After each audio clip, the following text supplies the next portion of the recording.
Hello, welcome to Real Film Snobs. I'm Bryan Michael. And I'm Angela Yeager. Today we have one heck of a show for you.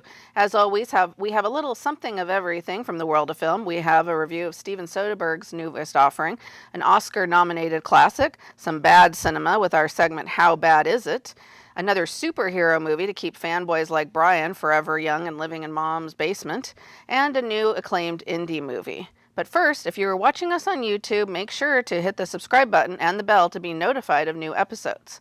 So let's get started. The clip at the top of the show you saw was from our first film, Summer of 1993. A young girl is adjusting to a new life in the countryside after the death of her mother. She goes to live with her uncle and his family, including his wife and a young girl who's now her new adopted sister. And the movie is a coming-of-age tale that kind of takes its own time and has a wonderful kind of pacing for a summer movie, I thought. A beautiful kind of almost melodic pacing as we learn about slowly unfolding about what happened to the girl, what happened to her family.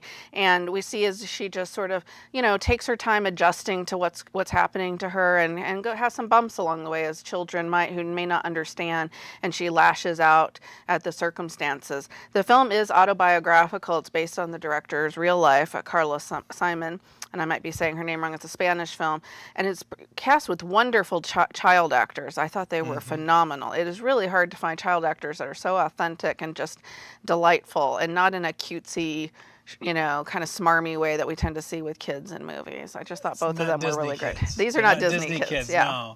No. This is a wonderful little slice of life movie. And I kept thinking of, Call Me by Your Name. It's another movie that's kind of set in the country in Europe, and it's just kind of laid back, and they just kind of eat from the garden, and just kind of the kids play in the little forest that's next by, and it almost seems compared to so many other films, otherworldly. It's very transportive, and I really did enjoy having the summer sun on our face as we watched this movie, and the young girl who's going through such a difficult time, and so much of it is just being repressed and regressed within her, and then, like you said, then she has moments where she's actually lashing out and kind of taking things out on everyone else.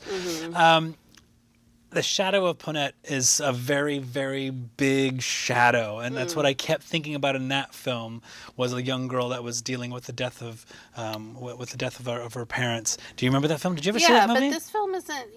The thing is, it's not trying to go for some big tragic realism type thing. It's got a much more kind of.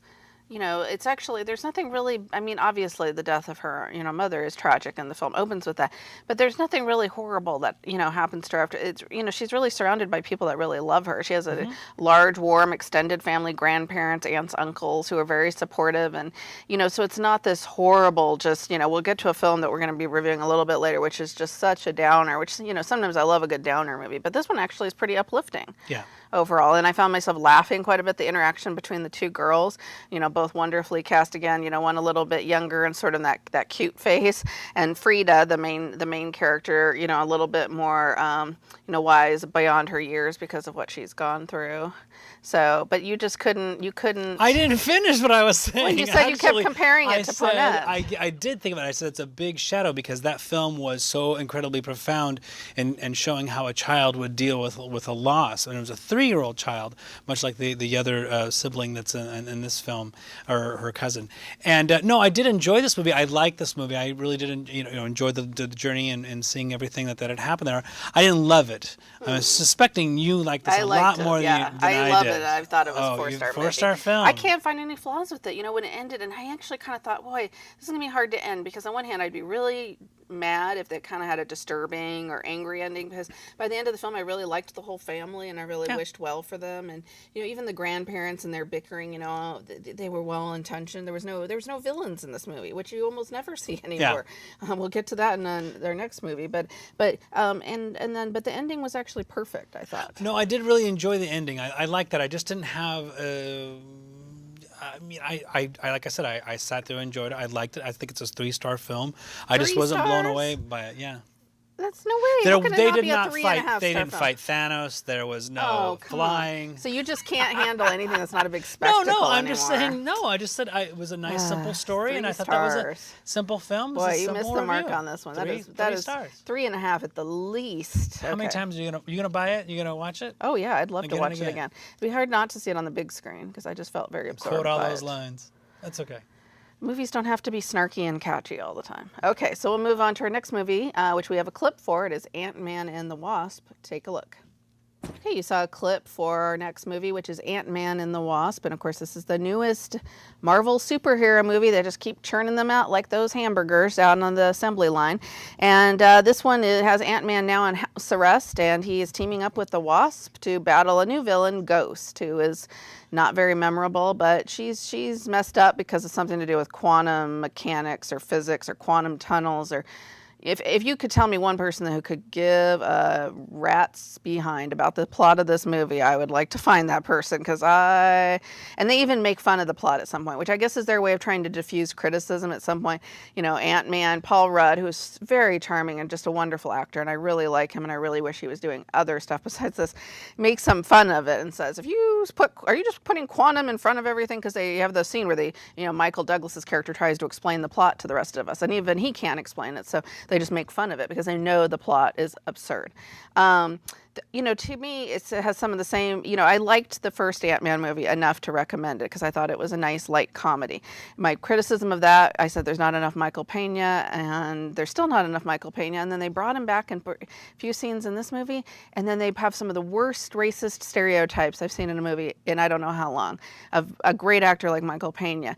I was super offended by some of the stereotypes with his character, and then they kept bringing Michelle Pfeiffer, a great actress, and they give her nothing to do.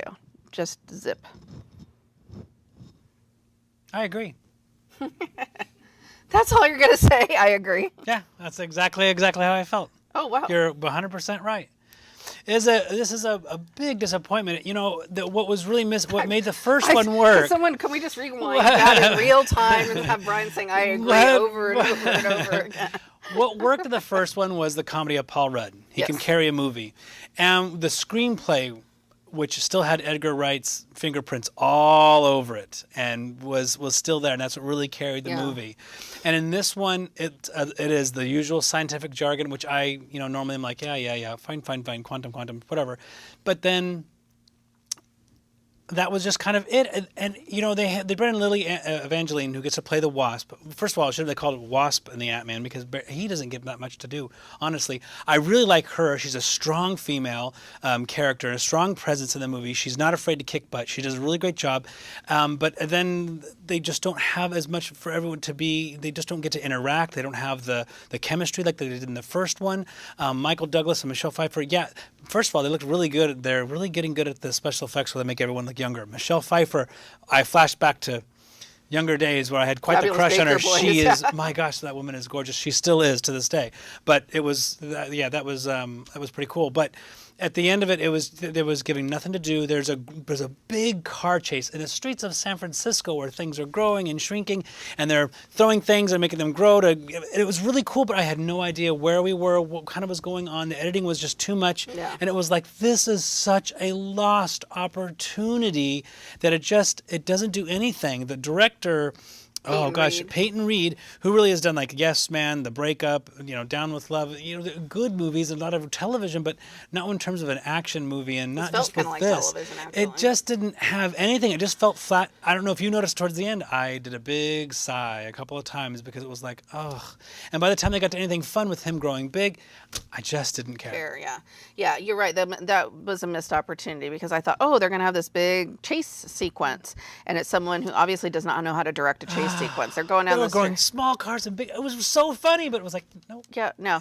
And then they finally give Michael Pena a scene where he gets to pick out his own car, and then he picks the really the car with the flames on it. Fast car. And he picks the car with flames on it. But anyway, a lot of the cars were fast. But and then they gave him like the music in his car. Anyway. They already had that in the previous one. I know, but it was just annoying. I know, but it was just annoying that they kept using it. Like they're kind of using him as the buffoon character, which is fine, and he gets a few laughs in the movie. But then they don't. But then his chase sequence doesn't really go anywhere. So like the rest of it. So, and I agree with you about the chemistry, which was weird. It's supposed to have a love interest, and so just a lot of wasted opportunity. Yeah. Okay. Too bad. Great, we agree. I agree. Well, how many stars are you giving it? I don't know. Surely less than Summer of 1993. I hope. Yeah. 1.5. Sure. Okay. Good. Okay. So. Me too. That's okay. Okay. I wouldn't watch it again. No. Okay, so we're going to move on. That's what the camera's on. Like, what am I doing? Oh, it's my turn. So we're going to move on to, I love this segment. It's called How Bad Is It? And where even if there's an amazing talent making films, they can hit a dud every once in a while. Even this week's honored filmmaker, Alfred Hitchcock. Yes, the great Alfred Hitchcock made a movie called Mr. and Mrs. Smith. What year is it from? I don't know. It's timeless, though, I'll tell you, because time stood still as we sat and watched. With a group. And time drug on as a couple found out, get this, that their marriage wasn't actually legal. And the husband just can't wait to not tell his wife. Funny, huh? And that's pretty much just about it. I mean, it doesn't have Gosh, Carol great Lombard. cast. Carol Lombard. Carol Lombard is in this film, excuse me, as well as Robert Montgomery, and it's Alfred Hitchcock. It's supposed to be a comedy, which Hitchcock can do comedy. It's usually a little more twisted or darker version, but this one's supposed to be kind of like a screwball comedy, and it's the Ant-Man and the Wasp. It just doesn't work. Well, and surprisingly unfunny for Carol Lombard, because she is a brilliant comedic talent. That's what she's known for, and I've never seen her be so not funny. Even when we sit there and watch it, I was like, well, maybe it was a bad editing. Maybe if we tighten things up with some timing in there. The jokes weren't funny. Things just felt flat. They didn't really it was anti-Hitchcock, because his films are just so meticulously made. They're so planned out. They're storyboarded. I mean, this was an earlier in his career, but he still had a few good films under his belt.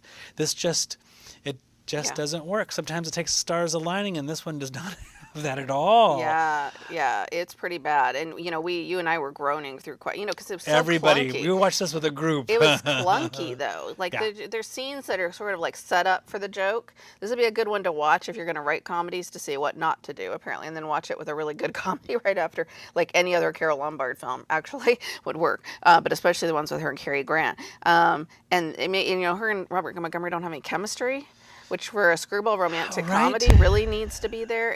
But the jokes are so clunky. And I know, and it's super sexist, which, you would think for the 40s, okay, you're going to take that, you're going to see that to a certain extent, but the type of sexism is really unfunny. And there's some at the end where we were really groaning. It was just bad. And it's interesting because Hitchcock very much later tried to dismiss this movie. He just said, this was Carol Lombard's idea, but then apparently that was disproven. Somebody dug up some original notes. Oh, no, he pitched the idea that he wanted to direct this, but he kind of tried to blame it on her. Well, and it's always kind of interesting because we love Hitchcock films. We had done an Altman film beforehand, and there is just something about when you're a film snob, you are a completionist. You will eventually sit down and watch Shadows and Fog if you're a Woody Allen fan. Oh, there's the twitch I have from that movie.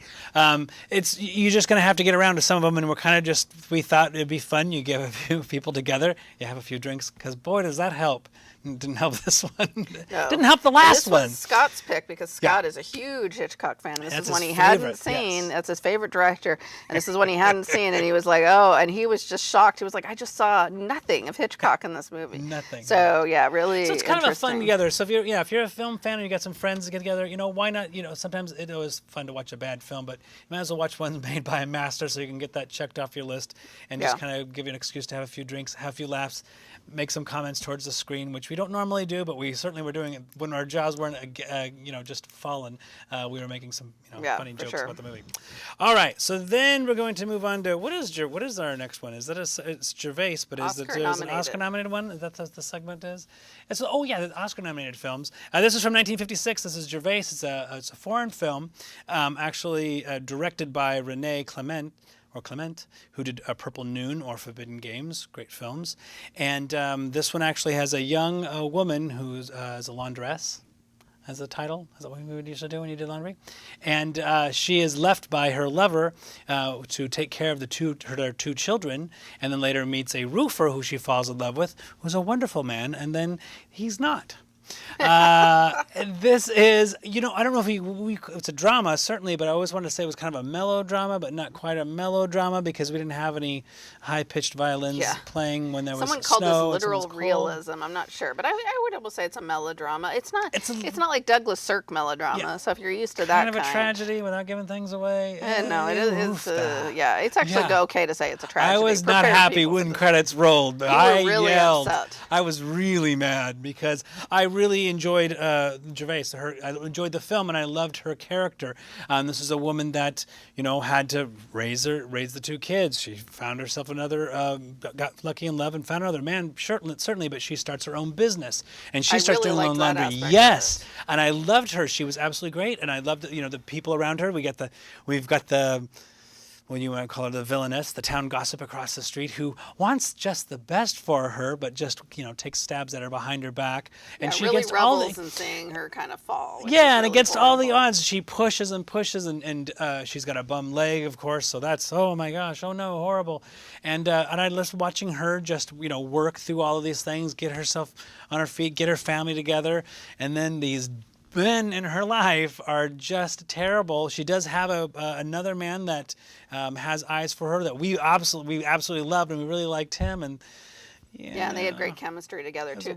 It's a wonderful film. Oh, it is. It is really wonderful. Yeah, and you kind of see it coming to a certain degree, but you really want the best for this character. You really like her a lot. I don't want to give away the ending, but it's hard not to talk a little bit about. Yeah, you really want the best for her. She's a very sweet character, but not just sweet. She's also, she's a hard worker, and she's enterprising. She figures out a way to open her own shop to do laundry. She's really good at it. She's been doing it since she was a kid.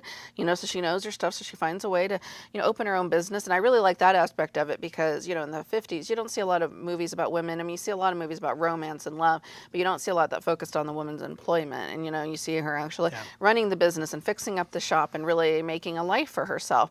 And just to have that man ruin it all. Those men, men ruining everything for women and every step of the way. So I raised my fist at Bryan. Yeah, because I'm one of those. I joked with him. That should have been how you described the movie. There is a woman, and she does everything she can, but the men beat her down. Everything. The men ruin it. The opening scene in this movie is so good. With her I believe we're opening up on her lover at that time, who wakes up next to a woman, and then we realize that is not Gervais. That's not his wife. Then he works his way across the way. Who's across the street goes home, and she can smell the woman on him, and it just kind of goes from there. But it's a beautiful looking film. Mm-hmm. Was it hard to find? I can't remember. Did we rent this one, or did we review it online? I don't remember. We watched this. We got it on DVD, but it is on Criterion, and so it is available. It's out there. Yeah, it is a Criterion movie. Good. Yeah, and it was written. Interestingly enough, it's based on a novel by the famed French author Émile Zola, who we watched the movie about him not too long ago. We reviewed that one for our Oscar. Didn't love that movie. Interestingly, this is based on something he actually wrote, and we really love this movie. So. Yeah, so a wonderful film. No, I really enjoyed it, especially for folks that love, like French movies or good tragedy, a good crime maybe. If you're like Bryan, you get really upset at the end and start yelling at the screen. Cobblestone streets, stopping at the grocery store on the way home and having a bag with a baguette and some lettuce or some greenery. Yeah. Yeah, you love that stuff. Yeah. Oh yeah. It's the life I wish I could live. Except for the tragedy and abject poverty. And the poverty, hopefully. Okay, so we'll move on to our next film, which we have a clip for, Unsane. Check it out. Okay, you saw a clip for Unsane. This is the newest film by Steven Soderbergh that is part of our segment called Her Fresh Picks. This is where we review critically acclaimed films that came out this year, the recent year, that we didn't make it to in the theater, but we want to make sure we get to see so that we're not scrambling at the end of the year, although we still will be. But it's always nice to just try to fit as many of these in as we can, movies that have really high ratings from critics. And this was kind of one that snuck under the radar. I didn't hear a lot about it when it came out in theaters, but then it did get very high ratings, on Metacritic and Rotten Tomatoes and different sites, and so we decided to check it out. It's about a young woman who is involuntarily committed to a mental institution where her stalker may be lurking. And Claire Foy, for those who watch TV are probably familiar with that name, plays the main character, and she's very convincing in this role. She's kind of this young woman. We see her at the beginning of the film. She's a professional. She has this job. She's a little bit uptight and not super, kind of a cool cucumber with her coworkers, and we're not exactly sure what's going on. And we slowly kind of learn that she's had this situation come up in her life where she's had this stalker that, she's moved away from. And then she goes to seek some, mental counseling and somehow ends up committed. So I want to leave it at that because as the film unfolds, it gets really crazy. So it's a psychological thriller / horror film. Sort of, or something, And the thing that is super frustrating, and I think women in particular will really identify with this film, is that her character throughout the film is trying to tell people over and over what is going on, and nobody believes her. And this is like a through line throughout the film. No matter what she says, no matter what evidence she gives, no one believes her. And I thought that was it was really hard to watch. I'm just saying, like, I was gritting my teeth. It's kind of hard to review a film because on one hand, I was almost like, oh, I almost don't want to watch this anymore. And not because it wasn't effective, but it was just so hard to watch. On the other hand, I feel like that's what makes it pretty effective, actually, as a thriller. So the thing with Soderbergh is that, he'll do a mainstream film, whether it's, an action movie like Haywire or something that's really cool like Ocean's 11 and 13. And then he'll do the smaller ones, the little ones that, may or may not work, or I like, or they're like a 3-star film, but there's always something about them, like the girlfriend experience that, that hit a nerve, or that have a little something. Or Bubble. Bubble is always the one. I'm like, God, I need to watch that again. Maybe that is. I really liked Bubble. It kind of surprised me. It was haunting me. That really bothered me. Those last scenes. This film is another one that, the premise right off the bat. Now, I don't know how you feel about the ending, the 3/4 or so, because I think it kind of gets into some more mainstream stuff and kind of falls into some tropes. But that opening is terrifying. Is absolutely terrifying. Of course, my first thought was always, your job. But when all of a sudden she finds herself in this hospital, and whichever reason you want to say that she's unable to get out of there is scary. And the reason they give is really plausible and fascinating. And immediately, it's one of those things, the movie's over, you immediately get on your phone and go, can that happen? Wait, is this a real estate story? What's going on? I loved her performance. I really liked what was happening. I wish that some of the things, much like we had with Hereditary, I wish some of the things weren't so literal and physical. I wish they were a little bit more psychological and mental. And same thing with this one. But those first 3/4 of that film, I really thoroughly enjoyed. And when you say that no matter what she says, no one believes her. Sometimes there's really good reasons because she gives it a very emotional response, and I understand she's emotional, but the responses that she's giving immediately are ones that create a situation where things have to happen. Right, but I think Soderbergh's interrogating. This is why women aren't believed because they're like, oh, this is just this hysterical woman. But it's not too far-fetched. I can see where this would happen. That's why I like it. It's very realistic where these situations would be, and those would be the actions that the hospital would take. And so that's what's even more terrifying because you're like, oh no. So I really enjoyed that. I was just kind of surprised by the end, not because it was lazy or because it was bad. It just kind of fell into some of the tropes that I thought, I thought we would get past that. Conventional horror movie stuff. Yeah, I thought we were doing something more clever. Smarter. Yeah, I wanted to be a little smarter than that, but it's totally worth finding and seeing. To me, this is just it's a total 3-star movie, but it's definitely worth watching, and it's actually great for like a rental or whatever. Oh, I bet you can find that in the box outside the pharmacy. Knock that out. Watch that. That'd be good. Box outside the pharmacy.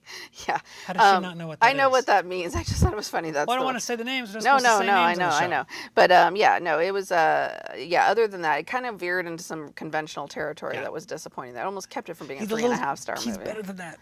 Yeah, it's not as interesting as Bubble, but I definitely feel like the stuff he's doing with handheld, or maybe he shot this on a smartphone or whatever, is very interesting. And he's trying. That's what he did. Didn't he put this on a smartphone? Yeah, I think so. He did shoot this on a smartphone. You can't tell.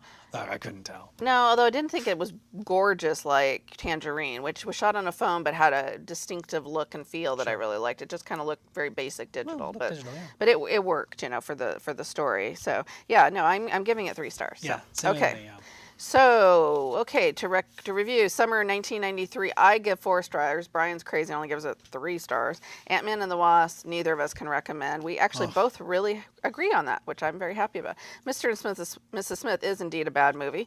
Gervaise, we both highly recommend, and Unsane, we can recommend. So, as always, I'd like to thank our fantastic crew and our wonderful sponsors for their support. You can like us on Facebook. You can follow us on Twitter. You should definitely subscribe to our YouTube page. You can listen to us on KMUZ. And you can always watch us on CCTV in Salem, in Silverton, and in Corvallis. Have a great day and great movies. Thank you.